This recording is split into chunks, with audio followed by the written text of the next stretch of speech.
아멘. 주께 합당하게 행하여라는 제목으로 말씀을 전하겠습니다. 그리스도인들이 일터에서 이 사람이 그리스도인이다 라는 것이 있게 밝혀졌을 때 동료들에게 나타나는, 동료들이 보이는 반응이 대체로 두 가지라고 합니다. 첫 번째는 역시 그리스도인이었군요, 역시 예수 믿는 사람이었군요 라는 것입니다. 직장에서 사람들에게 기감이 되어지고 또 성실하고 사랑이 많고 사람이 좀 다르다 라고 생각했는데 역시 그리스도인이었군요 라고 하는 것입니다. 다른 하나는 당신도 그리스도인이었습니까? 라고 하는 반응입니다. 동료들이 함께 일하면서 자기들과 별 다른 바 없다고 여겨왔는데 뜻밖의 그리스도인이었다는 것입니다. 일터에서 사람들로부터 좋은 평을 받지 못하고 심지어 비난까지 받고 하는 그런 사람인데 그리스도인이라고 하여서, 예수 믿는 사람이었다라고 하여서 놀랐다라고 하는 그런 것입니다. 여러분, 우리는 어떤 평을 받고 살아가고 있습니까? 당신도 그리스도인이었습니까? 이런 평은 우리가 받아서는 안 되겠습니다. 이것은 세상에서 그리스도인답게 살지 못했다는 그런 증거가 되는 것이고 일종의 모욕이 되어질 수 있습니다. 대신에 역시 그리스도인이었군요 라는 평을 우리가 받기를 원합니다. 이것은 세상에서 그리스도인다운 그리스도인으로 살아왔던 증거이고 일터에서 존경받는 그런 사람임을 보여주는 것입니다. 오늘 본문은 골로새 교회의 성도를 위해서 사도 바울이 기도하는 내용입니다. 본문 9절에 보면 이로써 우리도 듣던 날부터 너희를 위하여 기도하기를 그치지 아니하고 구하노니라고 말씀을 합니다. 바울은 골로새 교회 성도들에 대한 이야기를 듣는 그날부터 기도하기를 그치지 않고 쉬지 않고 기도하며 하나님께 간구하였다는 것입니다. 그냥 기도했다고 하지 않고 기도하기를 그치지 아니하고 구하였다라고 그렇게 표현을 하고 있습니다. 그만큼 간절하게 기도했고 그만큼 골로새 교회를 사랑했다라고 하는 것입니다. 우리가 이 바울과 같은 이런 간절함과 교회를 사랑하는 마음으로 우리 교회를 위해서 기도를 그치지 않고 간구하는 우리 모두가 되었으면 좋겠습니다. 왜 바울이 이렇게 간절하게 기도하기를 그치지 아니하고 구하였을까요? 골로새 교회가 어려움을 당했기 때문에 그렇습니다. 이단으로 인하여 교회가 흔들리고 있었기 때문입니다. 그래서 하나님께서 골로새 교회를 굳건히 세워주시기를 그는 기도하고 있었던 것이었습니다. 바울 사도가 골로새 교회를 그치지 않고 기도한 것이 무엇이었습니까? 본문 10절에 보면 주께 합당하게 행하여 범사에 기쁘시게 하고 모든 선한 일에 열매를 맺게 하시며 하나님을 아는 것에 자라게 하시고 라고 말씀을 합니다. 주께 합당하게 행하여 라고 말씀을 합니다. 그리스도인들이, 골로새 교인들이 그리스도인다운 주께 합당한 그런 삶을 살기를 먼저 바라고 있습니다. 주께 합당히 행하는 말은 예수 믿는 성도답게 살아야 한다는 것을 의미합니다. 현대의 성경에서는 여러분이 주님을 믿는 성도다운 생활을 하여라고 번역을 하고 있습니다. 그리스도인이면 그리스도인답게 살아가야 한다는 것입니다. 그리스도인이라는, 하나님의 아들이라는 이름값을 해야 한다는 것입니다. 여러분, 군인이 멋있을 때가 언제입니까? 군복을 입고 있을 때입니다. 군복을 입고 총을 들고 용감하게 훈련하고 싸우는 그 모습이 군인은 멋진 모습인 것입니다. 군인이 전쟁터에 나가서 겁을 먹고 숨고 도망하는 그런 모습은 졸렬해 보이고 비굴해 보이는 것입니다. 운동선수는 유니폼을 입고 그라운드에서 땀을 흘리며 죽을 힘을 다해 여러분 뛰는 그 모습이 가장 아름답고 멋진 것입니다. 성도는 성도다울 때가 가장 멋있습니다. 성도는 예배의 자리에 앉아서 예배 드릴 때, 신령과 진리로 하나님 앞에 예배할 때 그 모습, 그리고 정말 간절한 마음으로 하나님 앞에 기도하는 그 모습, 한 영혼도 더 살려보겠다고 지옥 가는 것을 막고 그들을 한 영혼을 천국으로 이끌겠다고 열심히 땀 흘리며 박해받으면서 전도하며 선교하는 그 모습, 선교하고 섬기고 봉사하는 그 모습, 핍박과 박해에 있어도 끝까지 믿음을 포기하지 않고 지키는 그 모습이 여러분 성도다운 모습이요, 아름다운 모습이요, 멋진 모습일 것입니다. 다니엘은 하나님께 기도하는 자는 사자굴에 집어넣겠다는 그런 왕의 선전포고가 있었습니다. 그럼에도 불구하고 다니엘은 기도하는 것을 포기하지 않습니다. 하루에 3번씩 예루살렘을 향해서 창문을 열어놓고 그는 기도하였습니다. 그는 기도하다가 하나님 앞에 가겠다는 것입니다. 기도하다가 죽겠다는 것입니다. 그렇게 그가 이렇게 간절히 기도하면 하나님께서 왕의 마음을 바꾸든지 해서 그 법을 철폐해 버린다든지 없애버리면 얼마나 좋겠습니까마는, 그러나 그런 일이 일어나지 않았습니다. 그래야 결국 다니엘은 사자굴에 던져지게 되어집니다.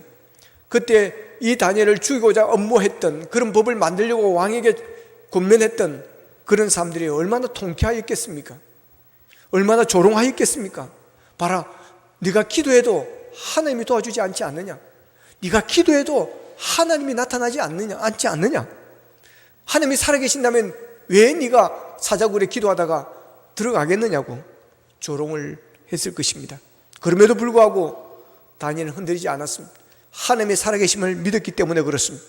그는 하나님을 배신하지 않았습니다. 담대하게 사자굴에 그는 들어가게 되어집니다. 여러분, 이런 다니엘의 모습이 하나님의 눈에는 얼마나 멋있어 보였겠습니까? 그래서 하나님은 이 다니엘을 버리지 않습니다. 사자굴에 있을 때 하나님께 친히 그 사자굴에 들어가서 함께 있게 되어지고 사자의 입을 봉하게 되어지고 머리털 하나 상하지 않게 되어지는 것입니다. 이 다니엘의 모습, 이 하나님의 자녀다운 모습, 그리스도인 다음 하나님의 백성다움에 그 왕이 감동을 받습니다.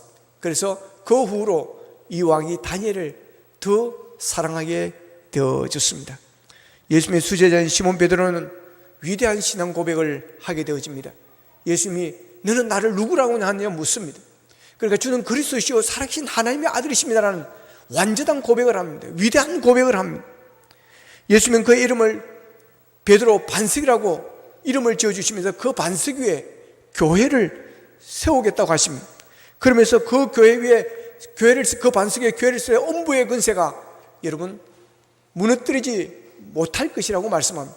그러면서 천국 열쇠를 줍니다. 이 열쇠를 가지고 네가 땅에서 매면 하늘에서 매일 것이요, 이 열쇠를 가지고 네가 하늘 땅에서 풀면 하늘에서 풀리리라고 열쇠를 주셨습니다. 베드로가 주님께 받은 특권과 사명은 실로 막중하였습니다. 그런데 유감스럽게도 그가 그런 완벽한 고백, 주님을 감동시키는 고백을 하고 난 후에 어떤 일이 일어났습니까?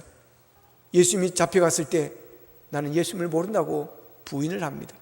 그것도 하녀들 앞에서 그는 나는 예수님을 모른다고 3번을 부인합니다. 그런데도 3번을 부인했는데도 이 사람들이 믿어주지를 않습니다. 그러니까 저주하고 맹세하면서 나는 예수를 모른다라고까지 하는 것입니다. 얼마나 비겁한 모습입니까? 얼마나 제자답지 않은 부끄러운 모습입니까? 시편 1편 1절에 보면 복 있는 사람은 악인의 길을 따르지 아니하며 죄인들의 길에 서지 아니하며 오만한 자들의 자리에 앉지 아니한다라고 말씀을 합니다. 여기서 복 있는 사람은 하나님의 백성을 의미하는 것입니다. 하나님의 자녀를 의미하는 것입니다. 예수 믿는 성도를 의미하는 것입니다. 여러분, 예수 믿는 자가 가장 복 있는 자임을 믿으시기를 바랍니다. 하나님의 백성들이 여러분 최고로 복 있는 자임을 믿으시기를 바랍니다. 그러니까 예수 믿는 성도는, 하나님의 백성들은 악인의 길을 따르지 아니하며 죄인들의 길에 서지 아니하고 오만한 자들의 자리에 앉지 않는다는 것입니다. 이것이 그리스도인 다움이고 하나님의 백성 다움이고 하나님의 자녀 다움이라는 거 하는 것입니다. 그럴 때 하나님의 백성들은 멋있는 것입니다. 그러기에 우리는 악인의 길을 따르지 말아야 됩니다. 그래서는 아무나 따라가면 안 됩니다. 아이들이 아무나 따라가다가 여러분이 유괴를 당하고 위험한 일을 당하는 것입니다. 아무 길이라고 가면 안 됩니다. 길이라고 다 길이 아닙니다. 구원의 길이 있고 멸망의 길이 있습니다. 천국 가는 길이 있고 지옥 가는 길이 있습니다. 성공하는 길이 있고 실패하는 길이 있는 것입니다. 돈 된다고 무조건 따라가면 안 됩니다. 우리는 예수님을 따라가야 됩니다. 하나님의 말씀을 따라가야 될 줄로 믿습니다. 좋은 자라고 무조건 욕심내고 그러면 안 됩니다. 무조건 좋은 자라고 거기 앉으면 안 됩니다. 오만한 자들의 자리에는 앉아서는 안 됩니다. 부정한 자리에도 우리는 앉아서는 안 됩니다. 중국에 재미있는 이야기가 있습니다. 나라가 좀 잘못되었을 때 어떤 재상이 낙향을 했습니다. 폭군들이 들어섰으니 바른 정치를 할 수 없다고 판단하고 다 접고 시골로 내려가서 농사를 짓습니다. 그런데 임금이 그 사람을 좋게 본 것입니다. 그래서 사람을 보내서 다시 큰벽을 하고 벼슬을 하라고 그렇게 이야기를 합니다. 그런데 이 재상은 거절을 합니다. 안 하겠다는 것입니다. 그리고 기가 더러워졌다고 시냇물에 가서 기를 씻었습니다. 세수는 안 하고 기만 씻는 것입니다. 이 모습을 소를 물 먹이려고 냇가로 데려왔던 친구가 왜 자꾸 그렇게 귀를 닦느냐 그럽니다. 그러니까 이 재상이 그럽니다. 듣지 말아야 될 말을 내가 들을기에 내가 귀를 씻는다라고 했습니다. 그랬더니 소에게 물을 먹으러 왔던 이 사람은 소 물을 먹이지 않고 그냥 가는 것입니다. 그래서 재상이 야, 소 먹이러 왔다 왜 그냥 가냐고, 물 먹이러 왔다 왜 그냥 가냐고 하니까 그 더러운 물을 소에게 먹일 수가 없어서 그냥 간다는 것이었습니다. 자신의 양심을 지키려고 불의 앞에 굴복하지 않은 선비다움, 여러분 얼마나 멋있습니까? 여러분 우리가 이런 그리스도인다움이 있어야 될 것입니다. 우리의 양심을 지키고 믿음을 지키기 위해서 듣지 말아야 될 것은 우리가 듣지 말아야 할 것입니다. 들렸으면 흘려보낼 것은 흘려보내버려야 하는 것입니다. 그런데 우리는 집중해 들어야 될 말들이 있습니다. 그것은 하나님의 말씀, 예수님의 음성입니다. 우리가 듣지 말아야 될 남을 비난하는 말, 부정적인 말들은 흘려들어버려야 되는 것입니다. 듣지 말아야 될 말을 들었으면 여러분 그리스도의 피로 성령의 물로 여러분 귀를 씻어버리시기를 바랍니다. 하나님의 말씀을 집중해서 들으십시오. 하나님의 말씀은 흘려보내지 마시기를 바랍니다. 그래서 시편 1편 1절에서 악인의 길을 따르지 아니하며 죄인들의 길에 서지 아니하고 오만한 자의 자리에 앉지 아니하고라고 하시고는 이어서 2절에서는 이렇게 말씀하십니다. 2절을 같이 읽겠습니다. 시작. 오직 여호와의 율법을 즐거워하여 그의 율법을 주야로 묵상하는도다. 아멘. 여러분 하나님의 백성들은 여호와의 율법을 즐거워하고 하나님의 말씀을 즐거워하고 하나님의 율법을 주야로 묵상하는 하나님의 말씀을 우리의 마음속에 담고 날마다 순간순간마다 그 말씀을 우리가 생각하고 묵상하며 살아가는 모습, 이 모습이 바로 성도다운 모습이라는 것입니다. 그렇습니다. 성도의 모습은 하나님의 말씀을 가까이 하는 것입니다. 하나님의 말씀이 있는 곳에 우리가 앉아 있는 것입니다. 하나님의 말씀을 사랑하는 것입니다. 성도는 하나님의 말씀을 듣는 자리에 있을 때 가장 아름다운 것입니다. 그래서 마리아와 마르다 이야기에 보면 마리아가 예수님의 발치에서 말씀을 듣고 있을 때 좋은 편을 택하였다는 이유가 바로 거기에 있는 것입니다. 한 번씩 서울에 가면 지하철을 탈 때가 있습니다. 지하철을 타보면 가끔 어떤 분들이 성경책을 읽는 것을 보게 되어집니다. 참 멋있어 보입니다. 직장생활 할 때 자신의 책상 위에 성경책을 올려놓고 쉬는 시간에, 휴식 시간에 틈날 때 성경을 읽는 분을 보았습니다. 그것을 보고 이분이 교인이구나, 예수 믿는 사람이구나라는 것을 알게 되었습니다. 그 모습이 참 아름다웠습니다. 그 모습을 보고 저도 그 뒤로 제 책상 위에 성경을 갖다 올려놓았습니다. 별로 읽지는 않았지만 여러분 하나님의 말씀을 사랑하시기를 바랍니다. 하나님의 여호와의 말씀을 즐거워하시기를 바랍니다. 그것을 주야로 묵상하시기를 바랍니다. 그 모습이 성도의 아름다운 모습이고 성도다운 모습인 것입니다. 여러분 주께 합당하게 행하십시다. 그것은 그리스도인답게 사는 것입니다. 그리스도인답게 말하십시다. 그리스도인답게 행동하십시다. 그리스도인답게 직장생활을 하십시다. 그리스도인답게 사회생활을 하십시다. 그리스도인답게 가정생활을 하십시다. 그리스도인답게 학교생활을 하고 교회생활을 할 수 있기를 축복합니다. 우리가 그리스도인답게 살 때 주님께서 기뻐하십니다. 본문 10절에 보면 주께 합당하게 행하여 범사에 기쁘시게 하고라고 말씀을 하십니다. 하나님께서는 우리가 하나님의 자녀답게 살 때 기뻐하시는 것입니다. 그러기에 우리는 주님께 잠깐만 기쁨을 드리는 데서 만족하는 것이 아니라 모든 일을 통하여 큰 기쁨을 지속적으로 우리가 드려야 하는 것입니다. 여러분의 삶이 항상 주님을 미소 짓게 하고 주님을 춤추게 하는 그런 아름다운 삶이 되기를 바랍니다. 이어서 10절에 보면 우리가 하나님의 백성답게 그리스도인답게 살 때 모든 선한 일에 열매를 맺게 하신다고 하셨습니다. 하나님의 백성다움은 열매를 통해서 드러나게 되어 있습니다. 그래서 오늘 열매를 맺어야 합니다. 열매를 보면 그 나무를 알 수가 있습니다. 좋은 나무는 반드시 좋은 열매를 맺습니다. 나쁜 열매는 반드시 나쁜 열매를 맺게 되어 있습니다. 좋은 나무에서 나쁜 열매를 거둘 수가 없고 나쁜 나무에서 좋은 열매를 절대로 거둘 수가 없습니다. 열매를 보면 알 수 있듯이 선한 열매를 통해서 우리가 그리스도임을 알게 되어진다고 하는 것입니다. 그런데 세상은 우리를 하나님의 자녀다운 열매 맺는 삶을 살도록 가만히 두지를 않습니다. 사탄은 우리를 잡아 흔듭니다. 작은 틈이라도 틈만 보이면 우리의 열매를 갉아먹으려고 노리고 있습니다. 골로새 교회도 그랬습니다. 바울은 골로새 교회가 열매를 맺고 있다고 칭찬했지만 골로새 교회에도 거짓된 가르침을 전하는 이들이 들어갔습니다. 하나님의 자녀들이 열매 맺는 삶을 살지 못하도록 다른 복음을 전하는 사람들이 골로새 교회에 있었습니다. 지금도 건강한 교회와 성도들을 넘어뜨려가는 세력들이 있습니다. 우리가 열심히 신앙생활을 하려고 하면 우리를 잡아 흔드는 이단들이 있습니다. 그런가 하면 믿음 생활을 잘하고 하나님의 마음에 합한 삶을 살려고 하는데 상처를 주고 흔드는 이들이 있습니다. 자기가 마귀에 쓰임받는 줄도 모르고 마귀의 앞잡이 노릇을 하는 사람들이 있습니다.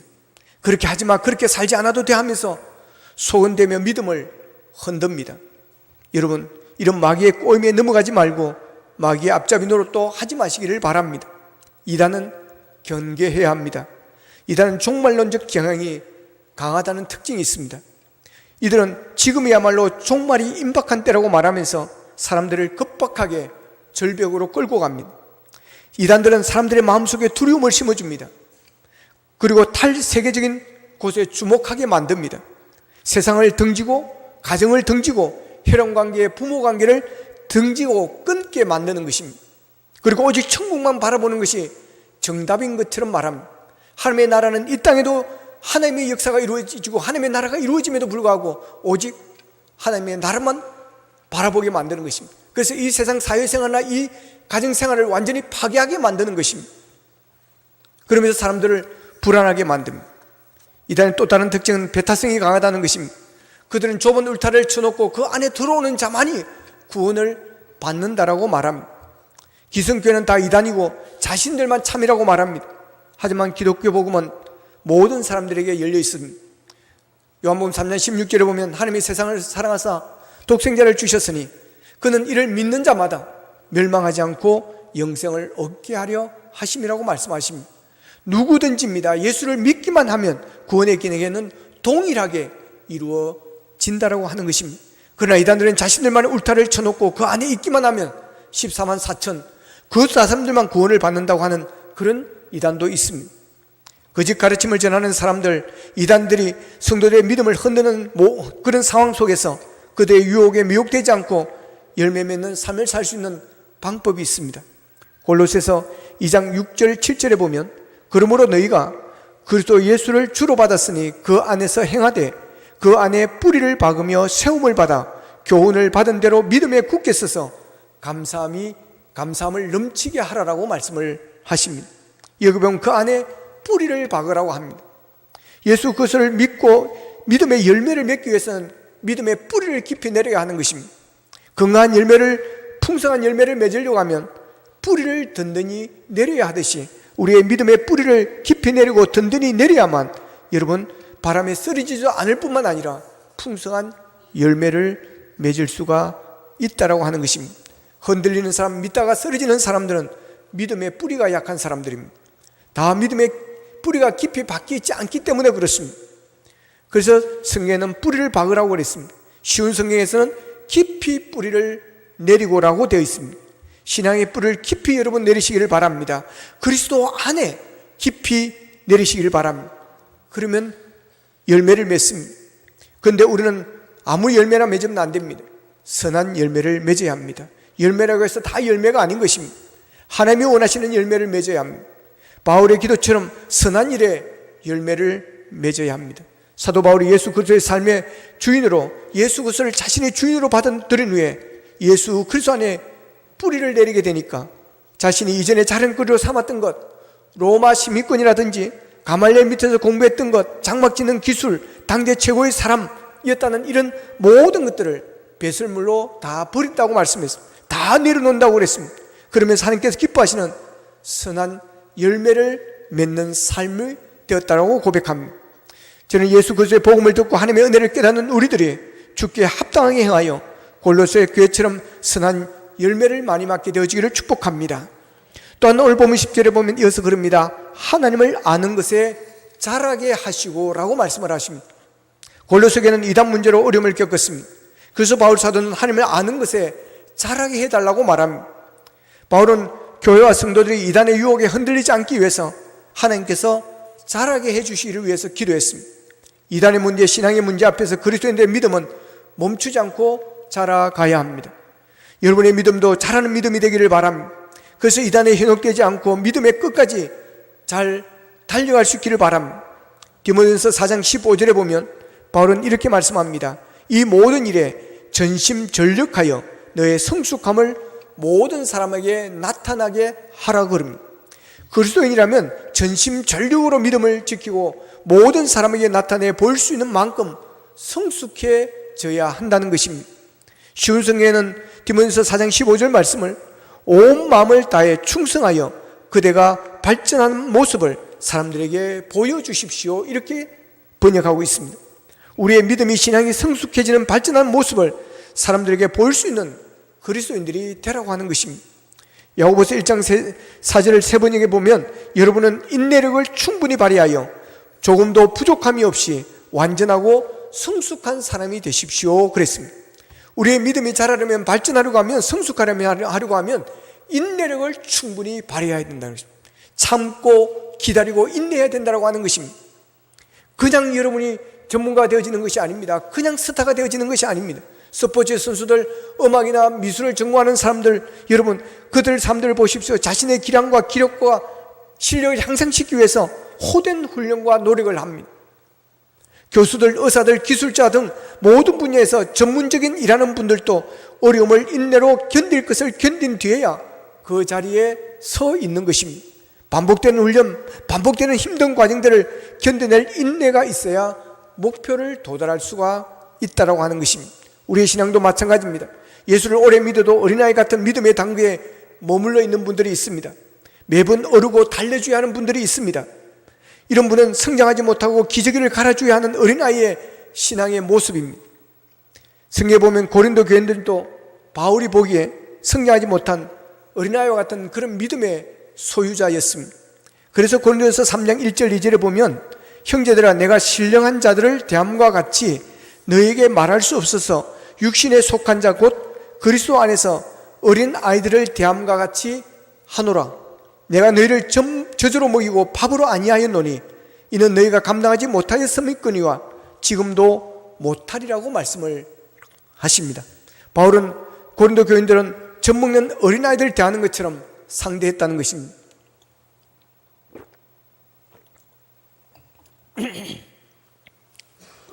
믿음이 자라 밥도 소화시킬 만큼 믿음으로 자라야 하는데 신생아처럼 젖으로 먹여야 하는, 늘 달래고 얼려야 되는 그런 성도였다는 것입니다. 고린도 교회 성도들은 자라지 못하고 성숙하지 못해서 유아 같은 믿음에 머물러 있었다는 것입니다. 여러분의 신앙을 점검해 보시기를 바랍니다. 시간을 생활한 지 오래되었는데 유아기에 머물러 있는 신앙이라면 자라는 성숙한 믿음이 되어지기를 바랍니다. 그래서 어린아이처럼 매번 관심 갖고 돌봐줘야 하는 신앙이 아니라 성숙한 밥을 먹고 어른 같은 믿음을 소유하셔서 믿음이 약한 자들, 초신자들을 돌봐주고 양육할 수 있는 그런 성숙한 믿음으로 성장하시기를 바랍니다. 어린아이와 같은 믿음으로는 세상에서 밀려오는 시험과 환난의 파도를 휩쓸릴 수밖에 없습니다. 그러므로 세상살이 지칠 때, 믿음이 흔들릴 때, 이단 같은 무리들이 우는 사자같이 삼킬 자를 찾을 때, 그럴 때도 우리들의 믿음은 계속해서 말씀을 통해서, 예배를 통해서 우리는 성장해 가야 합니다. 달라져야 합니다. 성숙해져야 됩니다. 그러면 흔들리지 않습니다. 그러면 사탄 마귀가 하늘로 갔다 7길로 물러가게 되어집니다. 그러기 위해서는 우리가 진짜를 잘 알아야 됩니다. 유저접회 감별사들은 유저접회를 찾아내는 특별한 노하우가 있습니다. 그것은 진폐, 즉 진짜 지폐를 정확하게 아는 것입니다. 진짜를 완벽하고 알고 있으면 가짜는 그냥 눈에 들어온다라고 하는 것입니다. 이단의 거짓된 가르침에 빠지지 않으려고 하면 이단이 왜 위험한지, 이단이 어떤 것인지, 이단에 대해서 호기심을 가진다든지 여러분 그런 것을 알 필요가 없습니다. 그것을 알려고 접근했다가 이단에 빠진 사람들이 많습니다. 유저 집회를 감별하기 위해 유저 집회를 정확히 배우는 것처럼 우리는 진짜 교회에서 여러분 진짜 복음을 잘 배우면 될 줄로 믿습니다. 안전한 교회 안에서 신앙생활을 하면 이단에 빠질 일이 없습니다. 괜히 쓸데없이 눈을 돌리니까 문제가 되어지는 것입니다. 관심을 가지지 마십시오. 이단에 대해서는 알려고도 하지 마십시오. 호기심도 가지지 마십시오. 오직 우리는 성경을 열심히 읽고 열심히 쓰십시오. 그러면 이단에 안 넘어갑니다. 여러분, 이단에 호기심을 가지고 물어보고 알려고 그렇게 접근하니까 거머리처럼 그들은 달라붙는 것입니다. 그래서 그 유혹에 넘어가게 되어지는 것입니다. 여행을 떠난 아이가 가장 안전하게 여행할 수 있는 길이 무엇이겠습니까? 부모와 함께 여행 가고 훌륭한 안내자의 안내를 따라 여행하면 안전하게 되어 있습니다. 어른이라도 여행을 하게 되면 언제든지 위험한 상황이 일어날 수 있습니다. 안전하려고 하면 힘 있는 경찰관이 보호해 주거나 확실한 안내자가 있으면 안전할 수가 있는 것입니다. 이렇게 힘 있는 가까이 할 만한 분과 가까이 하면 안전할 수가 있습니다. 믿음이 흔들린 이단들이 많은 세상에서 우리가 안전하게 신앙생활을 하려 하면 여러분 힘있고 전능하신 하나님을 가까이 할 수 있기를 바랍니다. 하나님의 곁에 머물시기를 바랍니다. 그러기 위해서는 우리가 예배의 자리를 지켜야 됩니다. 시험 든 사람들의 첫 번째 징조가 예배에 빠지는 것입니다. 예배에 문제가 생기는 것입니다. 예배자의 자리를 잘 지키기만 해도 여러분 어떤 시련과 환난도 우리는 능히 이겨낼 수 있습니다. 그리고 하나님의 말씀을 듣고 읽고 우리는 배워야 됩니다. 그리고 하나님과 소통하는 기도를 해야 합니다. 여러분의 자녀들이 먼 곳에 갔는데 잘 조토겠다고 여기가 어디라고 여러분 계속 연락을 주고받다가 어느 날 연락이 뚝 끊기게 되어지면 여러분 불안해지는 것입니다. 우리가 하나님과의 소통은 아침에 눈을 뜨면 하나님 건강하게 눈을 뜨게 해주셔서 감사합니다. 음식을 앞에 두고 감사합니다. 잘 먹겠습니다라고 기도하며 그런 기도가 별것 아닌 것 같지만 여러분 그런 것도 하나님과 소통하는 것입니다. 비록 예배하지 못할 상황이 닥쳐도 말씀을 읽고 듣기 어려운 형편이 되어도 기도할 수 없을 만큼 마음이 무너져도 인내하고 말씀대로 살기를 계속해야 믿음이 자랄 수가 있는 것입니다. 성장할 수가 있는 것입니다. 우리의 믿음이 성장하고 자라기 위해서는 무엇보다도 그러기에 하나님을 우리가 알아야 합니다. 그래서 오늘 본문에서 사도 바울은 특별히 하나님을 아는 것에 자라야 한다고 말씀을 하십니다. 하나님의 자녀 천국 백성된 우리들은 하나님을 알아야 됩니다. 남이 들려준 하나님, 남이 가르쳐준 하나님이 아니라 내가 만나고 내가 경험한 하나님을 깊이 알아야 합니다. 힘들 때 나를 붙들으셨던 하나님, 길이 보이지 않을 때 나에게 길을 인도하여 주셨던, 길을 열어주셨던 하나님, 치료해 주셨던 하나님, 만져주셨던 하나님, 채워주셨던 하나님, 평안을 주셨던 하나님, 기적을 일으켜 주셨던 그 하나님을 만나고 우리가 알아야 하는 것입니다. 그것이 신앙생활의 가장 유익한 은혜입니다. 아브라함은 모리아산에서 자기 아들 이삭을 제물로 바치라는 하나님의 말씀을 듣고 하나님 앞에 순종하게 되어집니다. 그것은 대단한 믿음의 결단이었습니다. 아들을 늦게 주신 하나님께서 도로 그 아들을 제물로 바치려고 하는 것은 아브라함에게서 치명적인 그런 상황인 것입니다. 정말 어려운 일입니다. 기가 막히는 상황인 것입니다. 그러나 하나님의 말씀에 순종하는 믿음을 보인 후에 아브라함이 하나님에 대하여 알게 된 것이 있습니다. 창세기 22장 14절에 보면 아브라함이 그 땅 이름을 여호와 이레라 하였으므로 오늘날까지 사람들이 이르기를 여호와의 산에서 준비되리라 하더라 그럽니다. 아브라함이 자신의 인생께서 자신보다 먼저 가는 분이 계심을 그는 알았다는 것입니다. 먼저 가시고 앞서 가셔서 필요한 것을 준비해 주시는 여호와 이레의 하나님을 이 아브라함은 그 어려운 결단, 그 어려운 상황 속에서 순종함으로 인하여 그는 경험하게 되어졌던 것입니다. 구약시대의 호세아 선지자는 타락한 백성들을 회개하지 않고 죄 가운데 서 있는 모습을 바라보면서 호세아 1장 1절에서 이렇게 말합니다. 오라 우리가 여호와께로 돌아가자. 오라 우리가 여호와께로 돌아가자. 여호와께로 돌아가면 하면 낫게 될 것이고 상처가 아물 것이라고 선포를 하였습니다. 그리고 호세아 6장 3절에서는 이렇게 말합니다. 그러므로 우리가 여호와를 알자. 힘써 여호와를 알자라고 선포를 합니다. 우리는 죄인입니다. 우리 힘으로는 구원을 이룰 능력이 없습니다. 그러나 살 길이 있습니다. 하나님을 아는 것, 하나님을 경험적으로 아는 것, 힘써 하나님을 아는 것만이 우리가 살 길입니다. 독생자 예수를 세상에 보내셔서 우리 죄를 대신 지게 하셨을 만큼 우리를 사랑하신 하나님 아버지의 사랑과 은혜를 알고 예수 그리스도의 이름이 가진 능력을 믿는 것이, 그리고 경험적으로 아는 것이, 그것이 우리가 사는 길입니다. 하나님을 체험한 만큼 잘합니다. 하나님을 느낀 만큼 잘하는 것입니다. 하나님을 확신하는 것만큼 천국의 길이 보이는 것입니다. 가정에서, 일터에서 우리의 믿음을 흔드는 어려운 문제와 부딪힐 때 여호와를 알자, 힘써 여호와를 알자고 외쳤던 호세아 선지자의 말씀을 기억하시기를 바랍니다. 골로새 교회가 힘들고 어려울 때 하나님을 아는 지식에 자라게 하시기를 기도했던 바울의 기도를 기억하십시다. 여러분이 여호와를 알기에, 하나님을 알기에 힘쓰십시오. 그러므로 인하여 여러분의 믿음이 성장하고 자라기를 바랍니다. 세상을 이기기를 바랍니다. 여러분, 사도 바울은 골로새 교회를 향해서 주께 합당하게 행하기를 위해서 기도했습니다. 여러분, 우리가 주께, 하나님께 합당하게 행하십시오. 그리스도인답게, 하나님의 자녀의 이름답게 여러분 우리가 살아가십시다. 그래야 범사에 하나님을 기쁘시게 하고 선한 열매를 맺으십시다. 그리고 우리의 믿음이 유아신앙에 머물지 않고 성숙하는 신앙, 장성한 분량까지 자라고 성장하도록 힘쓰십시다. 무엇보다 하나님을 알기에 힘쓰고 하나님을 아는 것에 자라나게 되기를 바랍니다. 믿음의 뿌리를 깊이 내리십시다. 그래야 성장하는 믿음, 하나님을 알 때 경험적으로 아는 믿음, 어떤 일이 있어도 하나님께 예배하는 삶, 하나님의 말씀을 가까이 하는 삶을 사십시다. 그래야 우리 모두가 신앙의 큰 거목이 되어 어떤 시련과 환난에도 우리가 흔들리지 아니하고 이단의 유혹에도 넘어가지 않는 하나님의 은총의 날개 아래 승리하는 믿음의 주인공들이 다 되시기를 예수님의 이름으로 축원합니다. 기도드리겠습니다. 말씀부터 우리 함께 기도하기를 원합니다. 하나님께 합당하게 행하는 삶을 살기를 원합니다. 그리스도인답게 살기를 원합니다.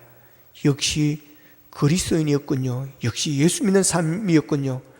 라는 말을 들을 수 있는 우리의 믿음의 삶이 되어지기를 원합니다. 하나님, 그래야 하나님을 기쁘시게 하는 삶을 살게 하여 주시옵시고 선한 열매를 맺게 하여 주시고 하나님을 아는 것에 자라기를 원합니다. 아버지 하나님, 하나님을 알기에 힘쓰기를 원합니다. 아버지 하나님, 그래야 분별력이 있게 하여 주시고 아버지의 잘된 것과 잘못 선악을 구별할 수 있도록 도와주시고 아버지의 이단의 유혹에 넘어지지 않도록 붙들어 주시옵소서. 그래야 하나님 앞에 영광 돌리는 신앙의 믿음의 큰 거목이 되어 승리할 수 있도록 도와주시옵소서. 다 같이 기도드리겠습니다. 사랑하신 아버지 하나님, 감사하고 감사합니다. 아버지 하나님, 주께 합당해 가기를 원합니다. 아버지 믿음의 자녀답게 살기를 원합니다. 그리스도인답게 살기를 원합니다. 하나님의 백성답게 살기를 원합니다. 하나님의 자녀의 이름을 아버지 하나님이여 기를 원합니다. 주님 은총을 베풀어 주시옵소서. 성령 충만케 인도하여 주시옵소서. 아버지 하나님이여, 내 힘으로는 나오니 아버지 하나님이여 성령으로 우리를 이끌으셔서 합당하게 살게 하여 주시기를 원합니다. 아버지 그리스도다운 멋이 있기를 원합니다. 아버지의 것이 흔들리지 않기를 원합니다. 아버지 하나님의 어떤 시련과 환난에도 죽음 앞에서도 아버지 하나님의 믿음을 저버리지 않기를 원합니다. 하나님이 나의 힘이 되심을 아버지 하나님의 의지하고 우리가 나아가기를 원합니다. 하나님을 기쁘시게 하게 하시고 선한 열매를 맺게 하여 주시고 우리의 믿음이 승리하기를 원합니다. 하나님을 알기에 힘쓰기를 원합니다. 그래야 아버지 하나님이여 잘못된 것을 우리가 버릴 수 있게 하시고 내려놓게 하시고 분별할 수 있게 하여 주시고 이단의 유혹에 넘어가지 않도록 은혜를 베풀어 주시옵소서. 감사합니다. 하나님께 합당하게 행하기를 원합니다. 하나님의 자녀답게 살기를 원합니다. 그리스도인답게 살기를 원합니다. 그래야 이 그리스도인 다음에 아름다운 멋이 우리를 통해서 드러나게 하여 주시옵소서. 그래야 하나님을 기쁘시게 하는 자가 되게 하여 주시고 모든 선한 일의 열매를 맺게 하여 주시고 하나님을 아는 것에 자라게 하셔서 우리의 믿음이 성장하고 성숙해질 수 있도록 도와주시옵소서. 예수님의 이름으로 기도합나이다. 아멘.